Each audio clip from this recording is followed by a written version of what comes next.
আমরা বডিরে কত সুন্দর সাজাইছি না, পোশাক লাগাইছি, সাবান দিয়ে গোসল করছি, এরপরে আতর লাগাইছি, জানো দিয়ে বসতেছি। বডি সুন্দর করা দরকার।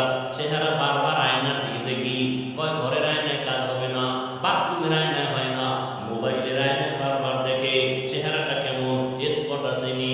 বডিটারে সুন্দর করে সাজাইলা, কিন্তু তোমার এই বডি চালো না, চালিকা শক্তি যে রূহ, ভেতরে যে তোমার আত্মা আছে, এটার হালাত কি খবর নিছনি? আত্মাটার জন্য কি সাজান তুমি সাজাইছো? আত্মাটার মধ্যে কি অহংকারের স্পট পড়ে আছে, এটারে ধোয়ার চিন্তা করছো নি? তোমার কলবের ভেতরে হিংসার ময়লা পড়ে আছে, ওই ময়লা সাফ করছো নি রে মুমিন? তোমার আমার কলবের ভেতরে আমি ভাবের ময়লা, তোমার আমার কলবের ভেতরে অন্যকে তুচ্ছ মনে করার কবিরা গুনার ময়লা, এগুলো সাফ করার জন্য কয়দিন ফিকির করে সুবহানাল্লাহ। ওলামায়ে কেরামের কাজ হলো বডি ঠিক করা না, ওলামায়ে আহলে হক যারা, তাদের কাজ হলো মানুষের রূহ, মানুষের কলবের ময়লা দূর করা, প্রেসক্রিপশন দেওয়া, পরামর্শ দেওয়া। ওটা যেমন দেখা যায় না, এটার যে ঔষধ দিবে তাও দেখা যায় না, শুধু শুনে শুনে আমল চালায় দাও। আল্লাহ রাসূল বলেন সব জিনিসের ময়লা দূর করার একটা যন্ত্র আছে, তোমার আমার কলবের ময়লা দূর করার যন্ত্র হলো আল্লাহর জিকির। কি? আল্লাহর জিকির, না কোনো হিসাবের জিকির? জিকির কা? লা ইলাহা ইল্লাল্লাহ। কলবের পাওয়ার যত বাড়বে, ওই বান্দার সম্মান তত বাড়বে। কলবের পাওয়ার, এই পাওয়ারের নাম কোরআনের ভাষায় হলো ফুরকান, হাদিসের ভাষায় হলো পাওয়ারের নাম ফিরাসাত। আল্লাহ যাকে পাওয়ার দিবেন, সাধারণ মানুষ যা দেখবে তার থেকে তিনি আরো অনেক কিছু দেখবেন। এই পাওয়ারের নাম ফিরাসাতের পাওয়ার। যেমন ওমরে ফারুক রাদিয়াল্লাহু তাআলা আনহু জুমার খুতবা দিতেছেন, হঠাৎ করে একটা অপ্রাসঙ্গিক আওয়াজ দিলেন, ইয়া সারিয়াতাল জাবাল, ইয়া সারিয়াতাল জাবাল, ইয়া সারিয়াতাল জাবাল। ওই সারিয়া, পাহাড় পাহাড় পাহাড়। সারিয়া কই? কয় মদিনায় বই ওমর আওয়াজ দিছেন। সারিয়া মদিনা থেকে 2000 কিলোমিটার দূরে ইরানের জমিনে যুদ্ধ করে। ওমর আওয়াজ দিছে মদিনায় বইয়া, এই সারিয়া সাবধান, সামনে পাহাড়। সারিয়া কই? মদিনাতুল মুনাওয়ারা থেকে 2000 কিলোমিটার দূর ইরানে যুদ্ধ করে। সারিয়াকে জিজ্ঞাসা করা হলো, ও সারিয়া, ওমরের আওয়াজটা কি শুনছিলেন? সারিয়া বলে, কাছে বৈশা যেমন শোনা যায় তেমনি শুনেছি।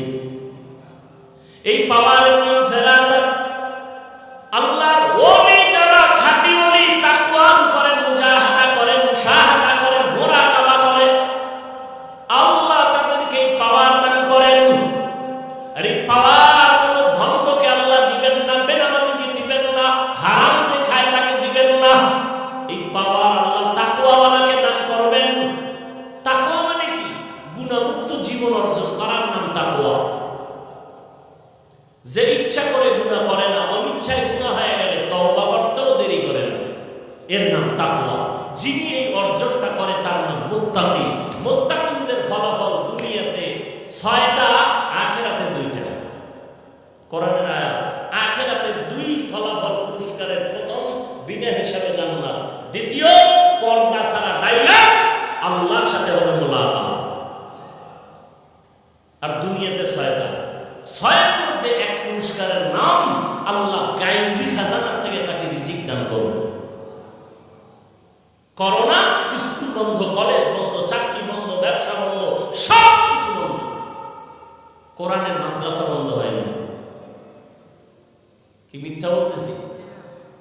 কুলাঙ্গার শিক্ষিত ছেলে ট্রিপল মাস্ক লাগায় বসে আছে, করোনা, বাবায় করোনা আক্রান্ত, কাছে যায় না, মরবে। বাবায় মরেই গেল, কুলাঙ্গার ছেলে, শিক্ষিত কুলাঙ্গার, বাবার জানাজায় যায় নাই করোনা। ইতিহাস মানুষকে উপরে উঠায়, নিচে নামায়, ভুলবেন না। সেই সময় আমার দেশের শত শত করোনার লাশ কাঁধে নিলেন, গোসল করাইলেন, জানাজা পড়ায়া নিজে কবরে দাফন করলেন। আমার দেশের টুপিওয়ালা হুজুরেরা একজন হুজুরেও করোনায় মরেনি। কোন হুজুর না খায় চাকরি ছাড়ছে, আল্লাহ চোখে দিয়ে দেখায় দিলেন আমার উপরে মহব্বত নিয়ে তাকওয়ার উপরে যারা চলবে আমি আসমান থেকে গাইবী খাজানার রিজিকের দরজা খুলে দেব। এরপরে হুজুর খারাপ, এরপরে কি খারাপ? কথা বলেন না কেন? হুজুর খারাপ। আমাকে একটু জবাব দেন, এই পিছনে তাকান কেন? সমস্যা? স্টেজে বসেই বলছি ভোগের নাম ইসলাম না, ত্যাগের নাম ইসলাম। শেষ, ত্যাগ শেষ। একটু বৃষ্টির ফোঁটা পরে যেমনি ভয় পান, খোদায় যদি নদীর হুকুম দেয় যে পুরো এলাকাটা নিয়ে যায়, ঘুমের মধ্যে দেখবেন পানির ভিতরে হাবুডুবু খাইতেছে। শরীয়তপুরের নড়িয়া থানা নিয়ে গেছে না, আপনার সাইজ করতে আল্লাহর 1 সেকেন্ড লাগে। করোনা দেখেও ভয় আসে নাই। যে মাইরের বেশি ভয় পায় ও এক কঠিন মাইর খায়।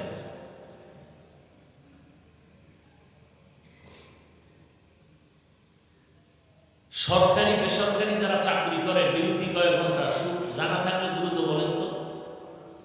8 ঘন্টা। নিম্নে বেতন কত?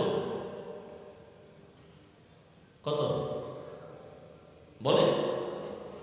20,000 ধরলাম, বেশি ধরছি? কত ডিউটি? কত? 8 ঘন্টা। বেতন কত?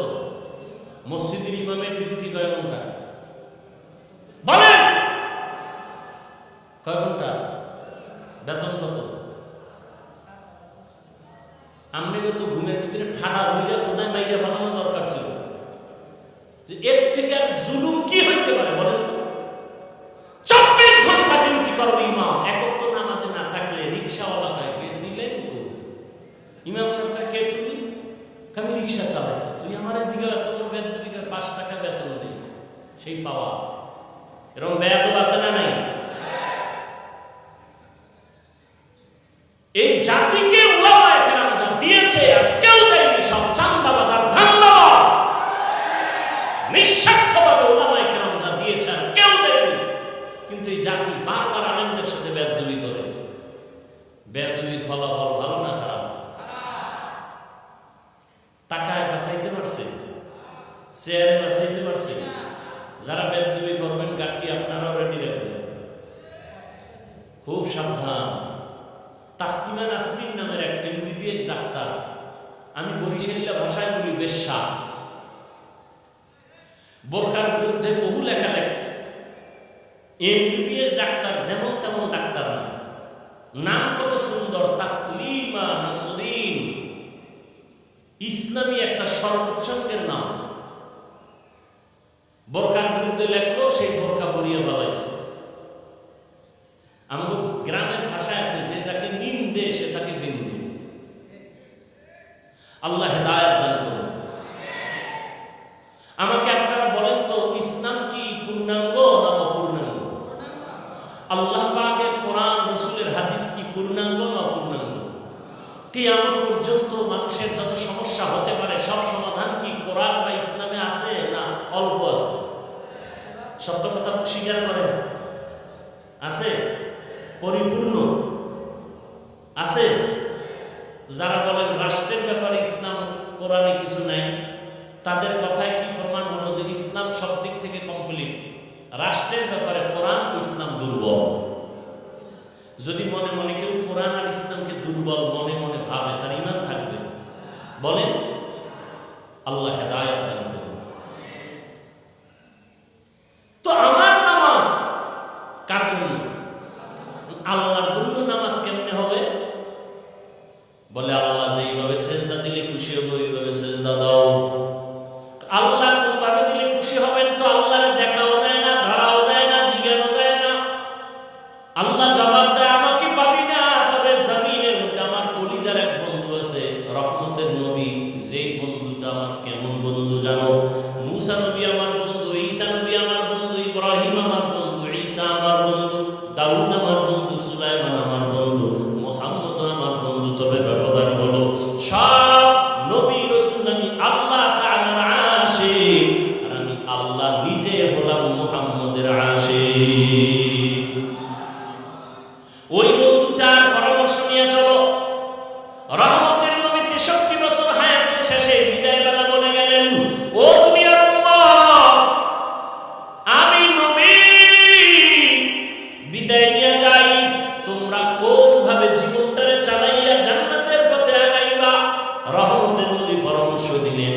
জমিনে আমার একদম কলিজার বন্ধু আছে, ওয়ারাসাতুল আম্বিয়া, উলামায়ে আহলে হক, এদের পরামর্শ নিয়া তোমার জীবনটাকে সুন্দর করে চালাও। জমিনে দুইটা জিনিস আমি নবী রেখে গেলাম, এক হলো আল্লাহর দেওয়া কোরআন, দ্বিতীয় হলো রাসূলের আদর্শ সুন্নাত। এই দুইটা জিনিস এত এত টেনশন কেন করেন বলেন তো? আপনারা ডিস্টার্ব কেন করেন? বৃষ্টিতে আপনি ভিজেন না? এমনি ধৈর্য। আল্লাহ সবাইকে হেদায়েতের দৌলত দান করেন। রহমতের নবী বলেন দুইটা জিনিস রেখে গেলাম, কোরআন আর আমার সুন্নাত আদর্শ। এই দুইটা জিনিস রেখে চ্যালেঞ্জ দিয়ে গেলাম, যারা ধরে রাখবা তাদের জীবনে কোনোদিন সম্মানও যাবে না, ঈমানও যাবে না।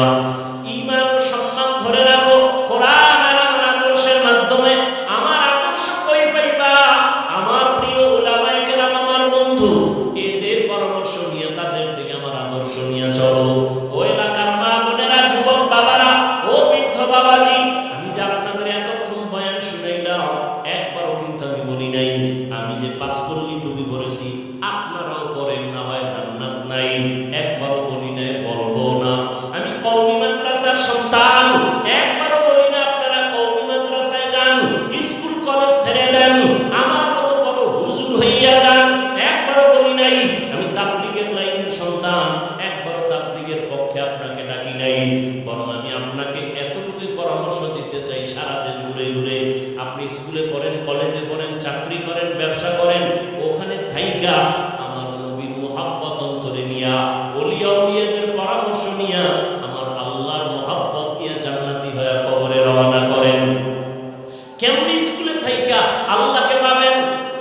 ও যুবক, আপনার মতো কত যুবক স্কুল কলেজে পড়ে, চাকরি করে, ব্যবসা করে, পাঁচ ওয়াক্ত নামাজ পড়ে, দাড়িওয়ালা নামাজি নাই? আপনি কেন পারবেন না? এরে আল্লাহর বান্দারা, একটা বাচ্চা হাঁটতে পারে না, শিশু শুয়ে আছে, মা বাবা ধরে ধরে তাকে হাঁটা শিখায়। আব্বা এক জায়গায় বইয়া, আম্মা আর এক পাশে, মাঝখানে বাচ্চারা ধরে সাইরা দেয়, সাইরা দিলে বাবা ওদিক দিয়ে হাত বাড়ানো, এভাবে চেষ্টা করতে করতে বাচ্চা হাঁটা শিখে। যদি একবার পড়ে যাওয়ার কারণে মা বাবা বলে আর তোরে দিয়ে হাঁটা শিখানো যাবে না, তাহলে জীবনে বাচ্চা হাঁটা শিখবে না। এভাবে শিখাইতেই থাকো, শিখাইতেই থাকো। আমি যদি মনে করি আমার নামাজটা আমি আল্লাহর জন্য যেদিন হবে সেদিন আমি পড়বো, খোদার কসম, এইভাবে ঘরে বসে থাকলে কোনোদিন আল্লাহর জন্য তোমার অন্তর তৈরি হবে না। আল্লাহ ওয়ালাদের মজলিসে যাও,